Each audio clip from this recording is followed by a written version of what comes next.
Welcome back everyone. Welcome to civil services study. परसों exam है UPSC civil services का, तो अच्छे से प्रैक्टिस करते रहिए। कोई ये सवाल नहीं करेगा कि अभी कितने टेस्ट और आएंगे, क्योंकि 30 मिनट पहले भी पढ़ा गया पेपर में फंस जाता है। ठीक है, चलिए स्टार्ट करते हैं।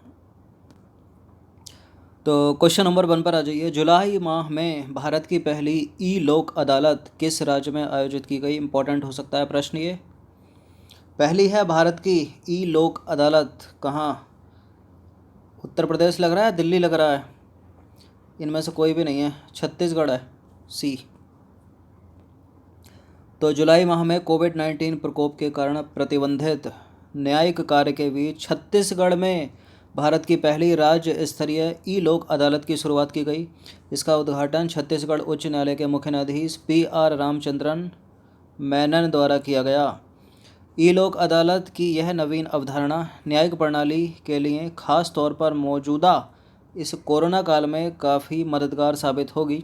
लोक अदालत ऐसे मंच या फोरम होते हैं जहां मामलों का सौहार्दपूर्ण तरीके से निपटारा किया जाता है, और यह सामान्य न्यायालयों से अलग होता है क्योंकि यहाँ विवादित पक्षों के बीच परस्पर समझौते के माध्यम से विवादों का निपटारा किया जाता है।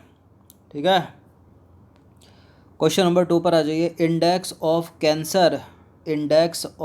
कैंसर प्रिपेयर्डनेस निम्नलिखित में से किस संस्थान या संगठन के द्वारा जारी किया जाता है? इस तरह से एक इंडेक्स या रिपोर्ट जरूर पूछी जाएगी, हर बार पूछी जाती है यूपीएससी में कि कौन सा संगठन या संस्थान यह रिपोर्ट निकालती है। फॉर एग्जांपल के लिए ईज ऑफ डूइंग बिजनेस कौन निकालता है इसको? विश्व बैंक। बताइए इसका उत्तर बताइए। यही लग रहा होगा ना, विश्व स्वास्थ्य संगठन, या फिर एक का लग रहा होगा या दूसरा लग रहा होगा भारतीय चिकित्सा अनुसंधान परिषद। इनमें से कोई भी नहीं है। इसका उत्तर है economist intelligence unit, option number C.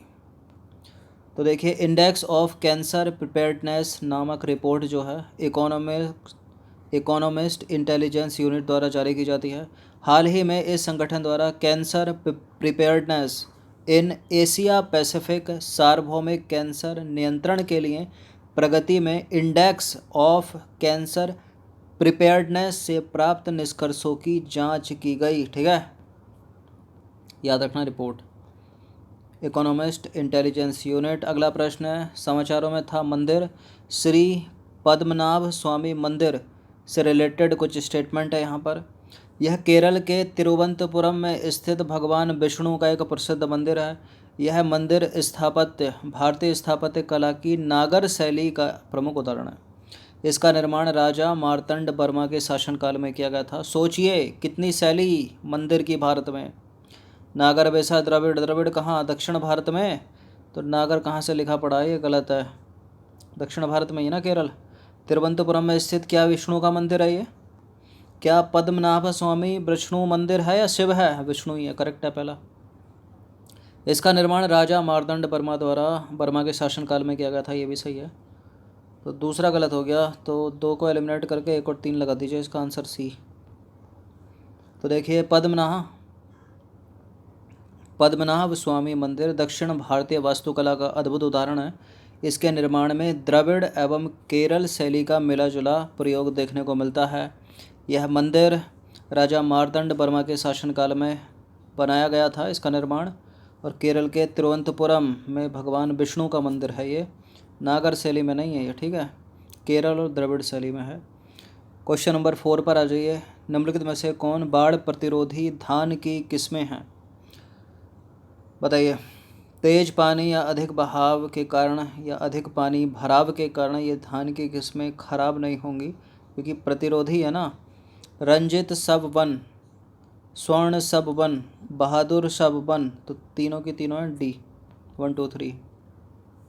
तो असम के बाढ़ प्रभावित क्षेत्रों में किसान वर्ष 2009 से भारतीय कृषि अनुसंधान परिषद और मनीला फिलीपींस स्थित अंतर्राष्ट्रीय चावल अनुसंधान संस्थान द्वारा विकसित, ये पीसीएस के लिए याद रखिए कहाँ पर है, जल प्रतिरोधी धान की प्रजाति स्वर्णवन का उत्पादन कर रहे हैं। और इसके अतिरिक्त बाढ़ प्रतिरोधी धान की प्रजातियों कौन कौन सी हैं? रंजित सब वन और बहादुर सब वन का उपयोग भी असम में ब्रह्मपुत्र नदी के पश्चिम में किया जा रहा है।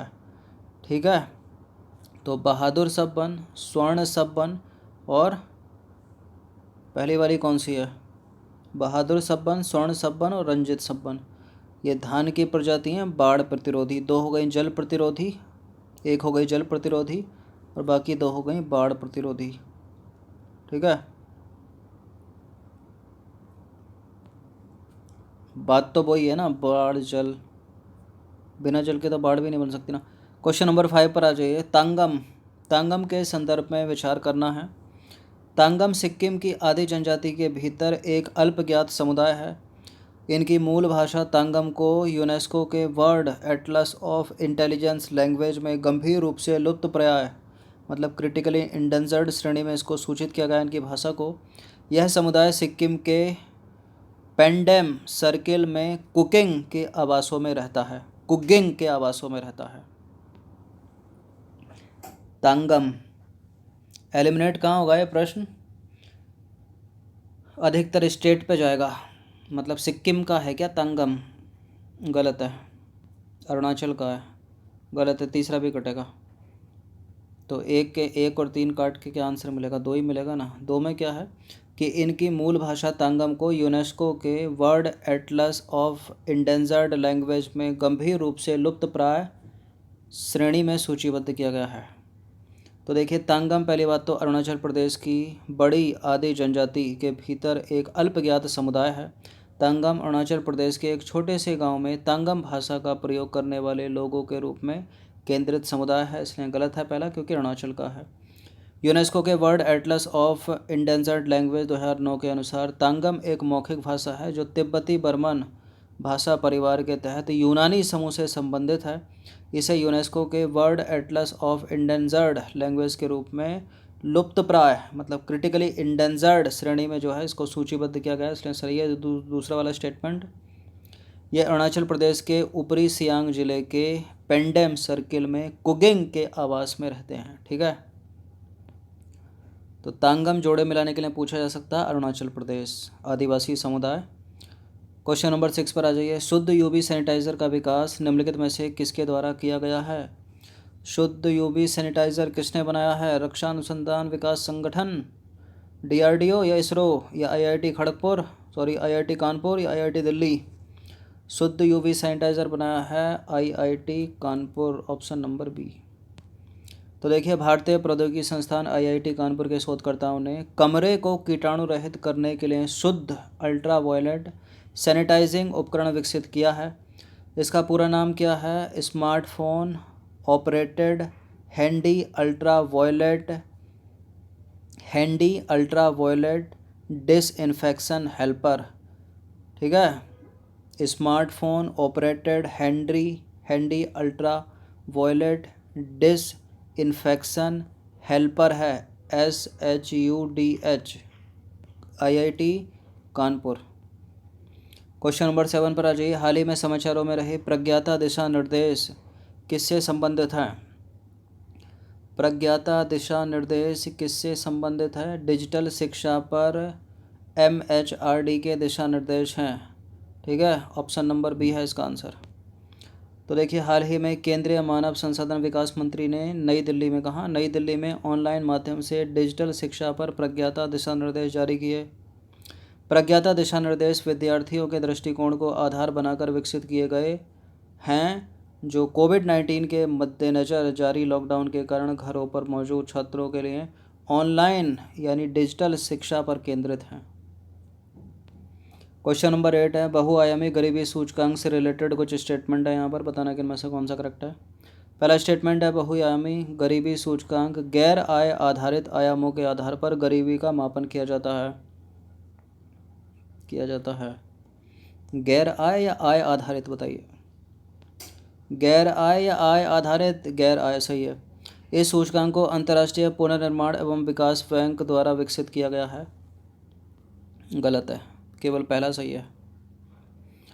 तो देखिए, इस सूचकांक को यानी बहुआयामी गरीबी सूचकांक को संयुक्त राष्ट्र पर्यावरण कार्यक्रम और ऑक्सफोर्ड गरीबी एवं मानव विकास पहल द्वारा विकसित किया गया है। ठीक है, इसलिए गलत है दूसरा। इसे यूनाइटेड नेशन डेवलपमेंट प्रोग्राम यानी मानव विकास रिपोर्ट कार्यालय द्वारा प्रकाशित किया जाता है, जो 3 आयामों और 10 संकेतों की वंचनाओं पर आधारित है। बहुआयामी गरीबी सूचकांक में गैर आय आधारित आयामों के आधार पर गरीबी का मापन किया जाता है, ताकि गरीबी और अभाव की स्थिति का अधिक व्यापक मूल्यांकन किया जा सके। ठीक है, क्वेश्चन नंबर 9 पर आ जाइए। निम्नलिखित में से कौन से कारक महासागरीय धाराओं को उत्पन्न करने के लिए उत्तरदायी हैं? ये तो स्टैटिक आ गया ना, चलिए बताइए कौन कौन से कारक हैं फिर भी। कैसे होंगी महासागरीय धाराएं उत्पन्न? पृथ्वी के परिभ्रमण यानी घूर्णन के कारण होंगी। क्या होंगी? अब केवल एक हो जाता तो द्वंद्व हो जाता, एक केवल एक तो है नहीं, तो महासागरीय लवणता में अंतर से होगा क्या? होगा। महासागरीय तापमान में विभिन्नता से होगा क्या? होंगी ना, ठंडी गर्म मिलेंगी तो। महासागरीय घनत्व में विभिन्नता से होगा क्या? होगा। सारे के सारे हो गए 1 2 3 4 1 2 3 4 बी। अंतिम प्रश्न पर आ जाइए। डॉल्फिन का वैज्ञानिक नाम क्या है? प्लेटनेस्टा गैंगेटिका। प्लेटनेस्टा गैंगेटिका से रिलेटेड कुछ स्टेटमेंट हैं यहाँ पर। पहला स्टेटमेंट है, शिकार करने से लेकर सर्फिंग तक की सभी प्रक्रियाओं में डॉल्फिन अल्ट्रासोनिक ध्वनि का प्रयोग करती है। सर्फिंग मतलब तैरते हुए। इसे लुप्तप्राय प्रजातियों के अंतर्राष्ट्रीय व्यापार अभिसमय के अनुबंध 1 तथा प्रवासी प्रजातियों पर अभिसमय के अनुबंध 2 में शामिल किया गया है, और इसे IUCN की लाल सूची में यानी रेड लिस्ट में इंडेंजर्ड श्रेणी में सूचीबद्ध किया गया है। बताइए, क्या सर्फिंग करते हुए तैरते हुए अल्ट्रासोनिक ध्वनि का प्रयोग करती है? ये सूसू तो करती है, आवाज़ तो निकालती है तेज़ तेज़।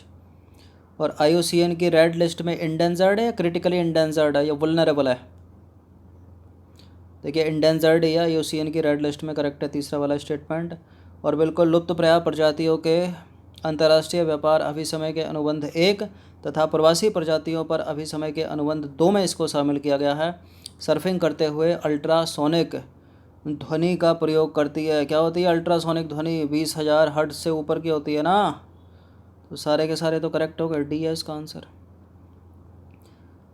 और थंबनेल पर प्रश्न पूछा गया, उसमें तीसरा स्टेटमेंट ब्लंडर मिस्टेक है। ऐसा कुछ भी नहीं हुआ है कि मन्नार की खाड़ी में हाल ही में तेल रिसाव के कारण हजारों डॉल्फिन की मृत्यु हो गई। न्यूज़पेपर तो पढ़ते होगे ना, कहीं देखी थी क्या ऐसी न्यूज़? कुछ नहीं था। क्वेश्चन नंबर 10 ही है, ये 10 की एक्सप्लेनेशन देख लीजिए। तो देखिए, डॉल्फिन यानी प्लेटनेस्टा गैंगेटिका की आंखें पहली बात तो अल्प विकसित होती हैं।